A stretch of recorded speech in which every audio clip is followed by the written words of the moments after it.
네. 양해의 말씀을 살짝 드리면 제가 한 주간 감기가 걸려서 계속 기침을 했더니 목소리가 지금 평소와 살짝 다릅니다. 양해해 주시기 바랍니다. 오늘 저는 여러분과 이 권력 혹은 정치라는 이름의 우상에 관해서 나누어 보려고 합니다. 어떤 분들은 그런 것도 우상이라고 말할 수 있느냐 생각을 하실 수도 있겠지만 앞으로 차차 설명드리겠지만 대답은 그렇습니다. 인류 역사를 보면 권력은 가장 강력한 우상 중 하나였습니다. 이 주제를 본격적으로 다루기 전에 먼저 해봐야 될 하나의 질문이 있습니다. 무엇이냐면 교회가 굳이 정치적인 문제에 개입해야 되는가라는 물음입니다. 정치라는 영역은 상당히 민감합니다. 그래서 어떤 분들은 아예 그쪽은 말하지도 않고 신경 쓰지도 않는 것이 상책이라고 말씀도 하십니다. 근데 우리의 의사와는 상관없이 최근에 또 한국교회 일부에서 잘못된 형태로 정치를 끌어들이는 모습들이 언론에 보도되면서 더더욱 그쪽으로는 아예 이야기도 하지 말자 이런 분위기가 나오는 것 같습니다. 저도 교회가 정치의 도구가 되어서는 안 된다고 생각합니다. 교회가 특정한 정치인이나 특정한 정치 세력의 하수인이 된다면 그 세력이 넘어질 때 교회도 같이 넘어지게 될 것입니다.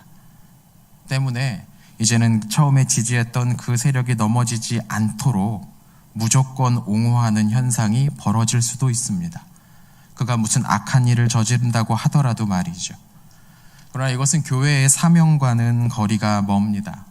교회는 기본적으로 정치를 위한 집단이 아니고 하나님 나라를 확장시키기 위해 세워주신 기구이기 때문입니다.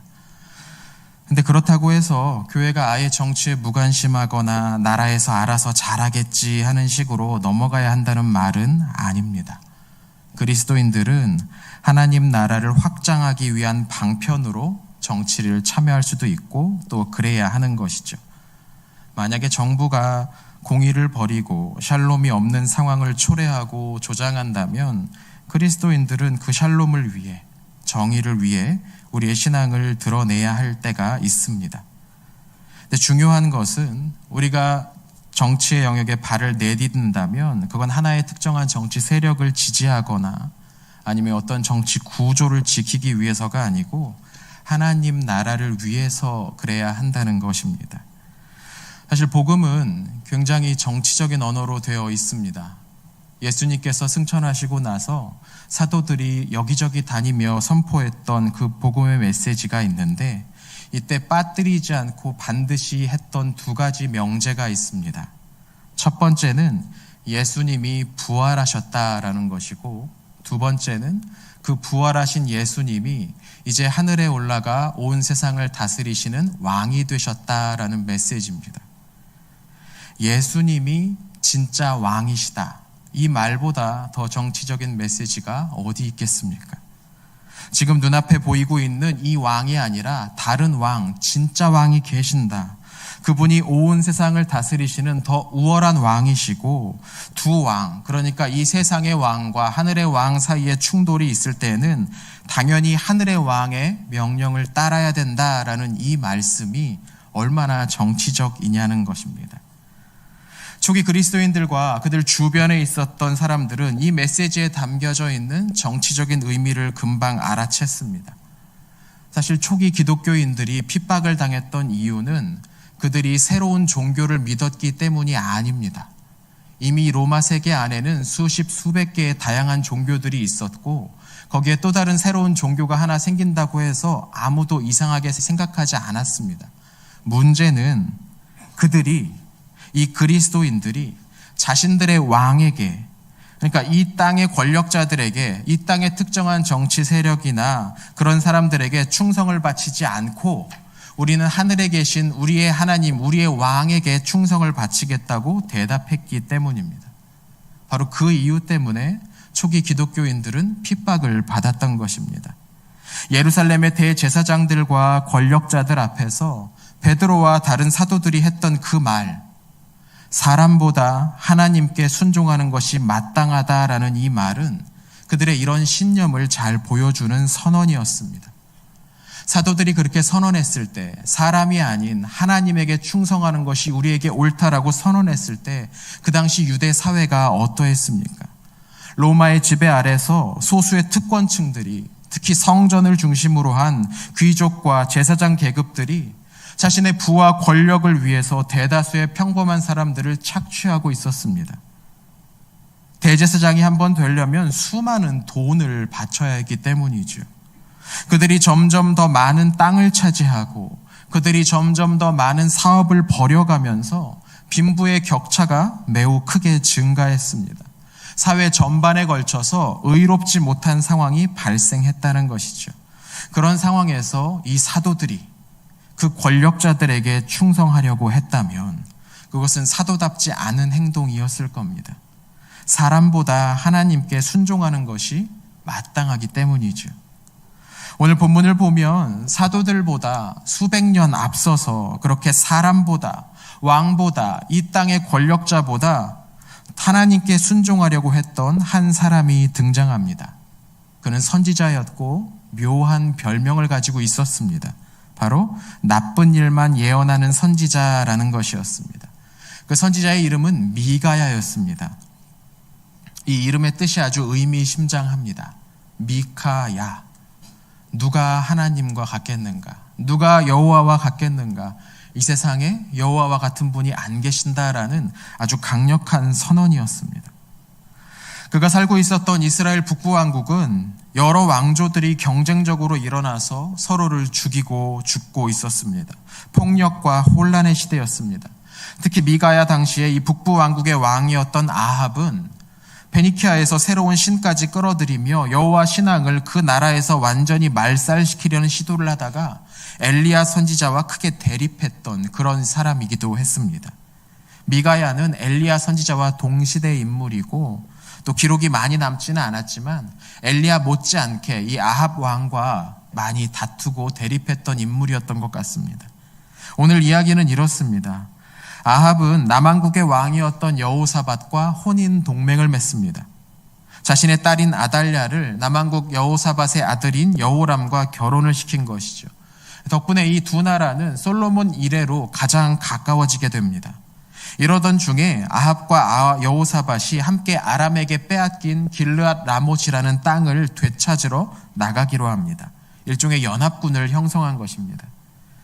고대에는 전쟁에 나가기 전에 반드시 신에게 그 의사를, 그 결과를 묻는 것이 공식적인 절차였습니다.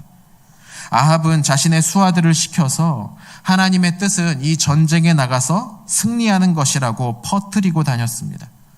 그런데 이 아합과 동맹을 맺었던 여호사밧은 아직 신앙적인 부분을 가지고 있었기 때문에 그런 미심쩍은 사람들 말고 좀 더 믿을 만한 하나님의 사람이 없느냐라고 물었습니다. 엘리야야 워낙에 아합과 사이가 좋지 않았으니까 이 자리에 나올 수는 없었을 것이고 그 대신 이 자리에 불려온 것이 미가야라는 인물이었습니다. 근데 이 미가야라는 말을 누가 하자마자 아합의 얼굴이 일그러집니다. 우리 본문 7절에 실려있는 아합의 말을 같이 한번 읽어보도록 하겠습니다. 아직도 이물라의 아들 미가야 한 사람이 있으니 그로 말미암아 여호와께 물을 수는 있으나 그는 내게 대하여 좋은 일로는 예언하지 아니하고 항상 나쁜 일로만 예언하기로 내가 그를 미워하나이다. 아멘. 아합은 지금 이 선지자 미가야를 항상 나쁜 일만 예언하는 선지자라고 부릅니다. 싫다는 거죠. 미가야 얼굴 안 봤으면 좋겠다는 겁니다. 하지만 사돈이자 동맹자인 이 여호사밧이 굳이 그를 만나고 싶다 하니까 어쩔 수 없이, 하는 수 없이 사람을 보내서 미가야를 불러옵니다. 그런데 이때 미가야를 부르러 갔던 아합의 신하가 나름 이 미가야가 걱정이 되었나 봅니다. 그래서 그를 만나서 이렇게 충고합니다. 보면 12절인데요. 같이 한번 읽어보겠습니다. 미가야를 부르러 간 사자가 그에게 말하여 이르되 선지자들의 말이 하나같이 왕에게 좋게 말하니 청하건대 당신의 말도 그들 중 한 사람처럼 좋게 말하소서 하니 미가야는 보통 사람이 아닙니다. 뭐라고 대답합니까? 13절입니다. 같이 읽습니다. 미가야가 이르되 여호와께서 살아계심을 두고 맹세하노니 내 하나님께서 말씀하시는 것 곧 그것을 내가 말하리라. 아합에게 미가야는 나쁜 일만 말하는 선지자였습니다. 그런데 여기는 이유가 있었죠. 아합이 하는 일마다 하나님의 뜻과는 달랐기 때문입니다. 그는 이방 여인 이세벨과 결혼하면서 그 나라의 신을 수입합니다. 여호와 신앙을 가진 이들을 핍박하고 나라의 백성들을 착취했습니다. 나봇의 포도원 사건을 기억하십니까? 북부왕국의 수도였던 사마리아는 산 위에 건설되어 있습니다. 그래서 그 인근에 농경지가 경작할 수 있는 땅이 넓지 못했습니다. 하지만 조금 북쪽으로 올라간 이스라엘 평야에는 좋은 땅들이 있었습니다. 그리고 그곳에서 품질 좋은 포도가 생산되는 농장을 본 아합은 그 땅이 갖고 싶었습니다. 그런데 그 땅의 주인인 나봇이 나는 하나님의 주신 율법에 따라서 이 땅을 팔 수가 없다고 대답합니다. 결국 아합은 그 땅을 갖기 위해서 나봇을 제거합니다. 그런데 이때 아합이 그 땅의 주인인 나봇을 어떻게 죽였는지를 아십니까? 재판을 통해 죽였습니다. 일종의 사법살인인 것이죠. 판결을 내리는 판사와 죄인을 기소하는 검사와 증인들이 다 한패가 되었습니다. 모두 권력자인 아합의 지시대로 움직였습니다. 그들은 나봇에게 누명을 씌워서 증거를 조작해서 사형 판결을 내립니다. 정권에 반항했다는 이유로, 권력자의 마음에 들지 않았다는 그런 이유로 나봇을 죽인 것이죠. 참된 선지자라면, 하나님의 사람이라면 이런 왕이 듣기 좋아할 만한 말만 할 수는 없는 법이었습니다. 입만 열면 거짓말이고 자신이 행한 일에 대해서 반성할 줄도 모르고 국가의 일과 개인의 일을 구분치도 못하고 권력을 동원해서 개인적인 이익을 취하는 이런 왕 앞에서 미가야는 나쁜 일만 말할 수밖에 없었던 것입니다. 그가 행한 일에 반드시 심판이 있을 것이고 그가 행한 악한 일에 반드시 대가를 치르게 될 것이라는 그런 말을 할 수밖에 없었던 것이죠. 그런데 오늘 본문을 또 읽어보면 미가야 선지자만 등장하는 것이 아니라 또 다른 선지자 시드기야라는 사람이 등장합니다. 그는 미가야와 완전히 반대되는 삶을 살아왔습니다. 아합의 신하가 미가야를 부르러 간 동안에 시드기야는 왕 앞에 나와서 그의 승전을 기원하며 왕을 축복하고 있었습니다. 어디서 철로 뿔들을 만들어 와서 이 뿔들로 저 아람 사람을 물리치고 반드시 요단 동편의 땅을 회복하게 될 것입니다 라고 예언하면서 권력자의 기분을 맞춰주기 바빴습니다. 본문 10절을 한번 읽어보겠습니다. 그나나의 아들 시드기야는 철로 뿔들을 만들어 가지고 말하되 여호와께서 이같이 말씀하시기를 왕이 이것들로 아람 사람을 찔러 진멸하리다 하셨다 하고, 어쩌면 이 시드기야는 아합의 왕궁에서 한 자리를 차지하고 싶은 마음으로 가득 차 있었을지도 모릅니다. 그 악한 권력자 앞에서 무슨 떡고물이라도 떨어질까 하는 생각으로 그 옆에 붙어서 아첨을 하기 시작했던 겁니다. 그리고 여기에 하나님의 이름을 감히 망령되게 팔고 있었습니다. 얼마나 추한 모습입니까? 잠시 후에 미가야가 와서 하나님께서는 이 전쟁과 함께하지 않으실 것이고 결국 아합이 이 전쟁에서 죽을 것이라고 선언합니다. 그러자 시드기야가 달려와서 그 미가야의 뺨을 때리며 언제 하나님이 그렇게 말씀하셨느냐고 역정을 냅니다. 여러분, 사람이 어떤지는 열매로 알 것이라는 우리 주님의 말씀은 참으로 진실입니다. 입만 열면 저주와 혐오를 쏟아내는 이 시드기야와 같은 사람이 하나님에게서 올 리가 없는 것이죠. 그러나 아합은 자기 귀에 좋은 말을 속삭이는 시드기야를 선택했습니다. 그리고 자신이 승전하고 돌아올 때까지 미가야를 감옥에 가두라고 명령합니다. 결국 전쟁은 어떻게 되었을까요? 이스라엘 남북 연합군은 크게 패하고 아합은 전사하고 맙니다. 내키는 대로 행동했던 왕의 최후죠. 안타깝지만 역사적으로 우리나라의 많은 기독교인들은 권력 앞에서 미가야가 아니라 시드기야와 같은 모습을 보여주었습니다. 소위 교계의 지도자라는 유명한 목회자들이 권력자들의 눈치 살피기에 급급해왔습니다. 유명한 일화가 있지 않습니까? 쿠데타로 정권을 잡은 전두환 앞에 가서 전두환 대통령 각하의 만수무강을 빌어주는 축복기도 하고 내려왔다는 목사님들의 이야기가 있습니다. 물론 그분들 이제 다 은퇴하셨지만 아직도 그분들의 길을 따라 걷는 사람들의 이야기가 여전히 귀에 들리는 것 같습니다. 우리 대한민국의 교회는 분명 긍정적인 면을 많이 가지고 있습니다.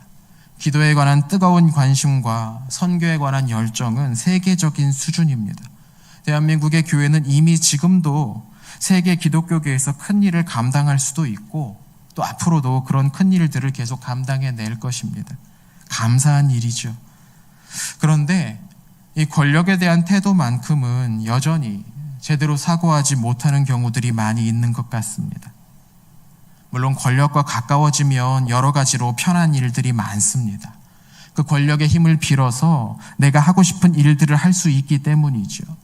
권력 자체가 주는 달콤함도 있습니다. 왜 그런 사람들이 있지 않습니까? 내가 누구랑 친한데 내 사돈의 팔촌의 동생의 친구가 누군데 막 하면서 그 어떤 그 권력의 한 자락이라도 나에게 연결시켜서 누군가 앞에서 재고 싶어하는 그런 사람들이 있습니다. 사실 교회도 그러면 일하기 편해집니다. 일을 하다 보면 이렇게 저렇게 협조를 받아야 할 일들이 생기지 않습니까? 그런데 문제는 이 권력과의 관계란 선을 지키기가 어렵다는 겁니다. 자칫 교회가 그리스도 예수의 능력이 아니라 권력자의 능력을 의지하게 되어버릴 수도 있습니다. 내가 도움을 받으려면 그가 하는 일을 무조건 지지해 주어야 되는 것이죠. 그를 지지해 주는 대가로 내가 편의를 제공받는 겁니다. 이건 전형적인 우상숭배의 형태입니다. 우상숭배는 그런 식으로 이루어지는 것이죠. 내가 정성을 다한 만큼 그 신이 나에게 어떠한 도움을 준다는 겁니다. 그러나 우리의 믿음의 선배들은 이 권력과의 관계에서 선을 지키는 것이 참 어렵다는 이 점을 잘 알고 계셨던 것 같습니다. 그래서 우리 대한예수교 장로회 합동 측 헌법을 보면 이런 구절이 있습니다. 교회는 국가의 세력을 의지하지 아니하고 오직 국가에서 각 종교의 종교적 기관을 안전 보장하며 동일시함을 바라는 것뿐이다. 우리 교단의 헌법 정신은 기독교가 국교가 되는 것을 바라지 않습니다. 저는 대한예수교 장로회 합동교단에 속한 목사로서 이 점이 참 자랑스럽습니다. 우리는 교회와 국가가 서로 다른 일을 하는 기관이고 그 둘을 억지로 합하려는 것은 잘못된 일이라는 것을 기억하는 신앙 전통 안에 서 있는 겁니다. 권력을 얻으려는 사람이나 조직은 언제라도 그 권력의 도구로 전락할 수 있습니다. 그것이 주는 것을 받으려고 하면 당연히 그것이 요구하는 것을 주어야 되는 겁니다. 나가서 소리도 지르고 춤도 추고 사람들 동원해야 되는 것이죠. 하지만 우리 믿음의 선배들은 그렇게 살지 않았습니다. 그렇게 생각하지 않았습니다. 교회는 국가의 세력을 의지해서 서는 것이 아니라고 그분들은 분명히 선언했습니다. 베드로와 사도들이 권력자들 앞에서 우리는 사람이 아니라 하나님께 순종하겠다라고 대답했던 것처럼 말이죠. 미가야 선지자는 서슬퍼런 아합 왕 앞에서 늘 나쁜 일만 예언하는 선지자라는 비아냥거림과 위협의 말을 다 들으면서도 꼿꼿하게 서서 당신이 하는 일은 틀렸다고 하나님의 뜻이 아니라고 대답했습니다. 오늘날 교회는 어떻습니까? 마틴 루터 킹 목사님은 이렇게 말합니다. 교회는 국가의 주인도 시녀도 아닌 국가의 양심입니다. 교회는 국가의 안내자이자 비평자가 되어야지 결코 국가의 도구가 되어서는 안 됩니다. 참으로 옳은 말입니다. 여기에 교회와 국가 혹은 교회와 정치 권력 사이에 바른 관계가 등장합니다. 교회는 결코 특정한 정치 세력의 무비판적인 지지자가 되어서는 안 됩니다. 교회는 결코 특정한 정권이 하나님의 뜻이라고 말해서도 안 됩니다. 교회와 국가, 교회와 권력 사이에는 건전한 긴장관계가 만들어지는 것이 옳습니다. 지상의 어떤 국가도 이 땅의 어떤 정권도 어떤 정당이나 어떤 정치인도 정확히 복음에 충실하게 그 일들을 하고 있지 못하기 때문입니다. 물론 그리스도인 개인 차원에서는 양심에 따라 이 정당, 저 정당을 지지하거나 선호할 수 있습니다. 그러나 교회로서는, 교회 공동체는 언제나 비판적인 거리를 유지하는 것이 옳습니다. 우리 주님께서 다시 이 땅에 오셔서 그분의 완성된 나라를 세우시기 전까지는 그래야 됩니다. 교회를 정치의 도구로 만들려는 이들을 멀리해야 됩니다. 만약에 그런 이들이 교회 안에 있다면 회개해야 합니다. 그들은 명백히 우상 숭배에 빠져 있는 것이기 때문입니다. 우리가 그렇게 살아갈 때에 어떤 사람들은 우리를 향해서 늘 나쁜 일만 예언하는 선지자라고 비아냥거릴지도 모릅니다. 미가야 선지자가 들었던 말이 바로 그런 소리였지. 지금 여기 이 나라가 잃어버린 영토를 회복하겠다는 큰 일을 앞두고 있는데 딴소리 하지 말고 여기에 참여를 해라. 우리랑 한편이 되지 않는 너희는 이 나라를 망하게 하려고 하는 것이 분명하다. 이런 이야기들이 우리 교회에 들릴지도 모릅니다. 우리는 오랫동안 나라에서 하는 일은 적극적으로 찬성하고 함께 참여해야 된다고 배워왔습니다. 이 짧은 민주주의 역사 가운데 불법적이고 폭력적인 방식으로 권력을 잡은 사람들이, 또 그런 식으로 잡은 권력을 놓치지 않으려고 안달했던 사람들이 그렇게 가르치기를 힘써왔기 때문이죠. 물론 그리스도인들은 좋은 시민으로 또 나라를 사랑하며 살아야 됩니다. 그러나 여러분, 나라를 사랑하는 것과 특정한 정치 세력을 사랑하는 것은 다른 일입니다. 둘은 같은 게 아닙니다. 많은 사람들이 실제로는 권력을 사랑하면서 나라를 사랑하는 양 위장하기도 합니다. 우리는 특정한 정치 세력에 무조건 충성을 다하자고, 자신들의 지도자에게 온 힘을 다 몰아주자고 말하는 사람들을 경계해야 됩니다. 왕조 시대에는 그런 말이 통했습니다. 왕들이 다스리던 시대에는 백성이 몇 명이 죽어나가든지 왕이 한 끼 굶는 게 훨씬 더 큰 문제였습니다. 사실 북한의 독재 정권도 늘 떠드는 소리가 그런 이야기 아닙니까? 온 인민이 힘을 합쳐서 위대한 지도자 동지를 지켜내자, 그런 얘기들을 한없이 반복하고 있지 않습니까? 그러나 그와 동일한 외침이 교회 안에서도 있을 수 있다는 겁니다. 이건 우상 숭배입니다. 특히나 권력이라는 것은 그것의 완전한 충성과 복종을 요구한다는 면에서 매우 강력한 우상이라고 할 수 있습니다. 국가나 정부처럼 강력한 힘을 가진 조직은 언제라도 우상이 될 수 있습니다. 로마는 그 나라 자체가 우상이 되어버리고 말았던 대표적인 예입니다. 늘 그래왔습니다. 우리는 하나님이 아닌 그 어떤 것에도 절대적인 충성을, 완전한 순종을 바쳐서는 안 됩니다. 사도들이 고백했던 것처럼 미가야 선지자를 비롯한 많은 선지자들이, 그리고 사도들이 외쳤던 것처럼 우리는 이 세상의 권력이 아니라 하나님의 능력을 의지해야 됩니다.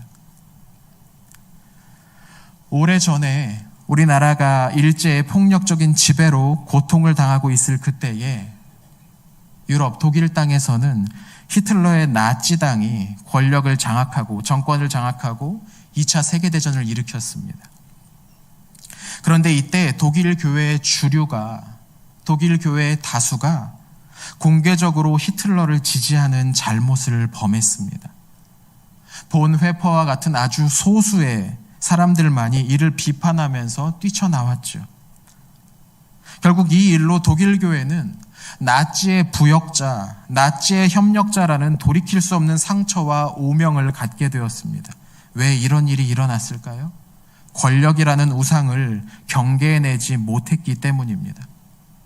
국가와의 관계에 있어서, 권력의 관계에 있어서 교회는 늘 나쁜 일만 예언하는 선지자가 될 각오를 해야 됩니다. 교회와 국가는, 교회와 정치는 합쳐질 수도 없고 합쳐져서도 안 됩니다. 둘은 서로 다른 기능을 맡고 있기 때문이죠. 국가는 사람들의 평온한 삶을 위해 하나님이 주신 기구이고, 교회는 사람들을 그리스도께로 이끌기 위해 세우신 기관입니다. 물론 그렇다고 해서 우리가 늘 정부나 권력자들과 싸워야 한다는 이야기는 아닙니다. 다만 우리 가운데 긴장관계, 거리를 둘 줄 알아야 된다는 겁니다. 지지를 할 때도 사안에 따라서, 비판적 지지자의 위치에 있어야지 그것을 넘어서서는 안 됩니다. 교회는 특정한 정권이나 사상과 운명을 같이 하려고 해서는 안 됩니다. 우리의 운명은 예수 그리스도께만 붙어 있습니다. 그저 좋은 말만 해주는 것은 사실 그 사람을 망치는 일입니다. 참으로 나라를 사랑하는 사람들은 무조건 무엇인가를 지지하는 사람이 아니라 문제를 지적하고 잘못을 고칠 것을 요구하는 사람들, 나쁜 일만 예언하는 선지자라는 비난을 기꺼이 감수할 수 있는 사람들입니다. 물론 이때도 우리는 거짓된 소문이나 자신의 편견에서 나오는 그런 비판이 아니고 정확한 사실관계와 말씀에 기초한 선포를 해야 될 것입니다. 교회는 권력과 거리를 두는 것이 지혜롭습니다.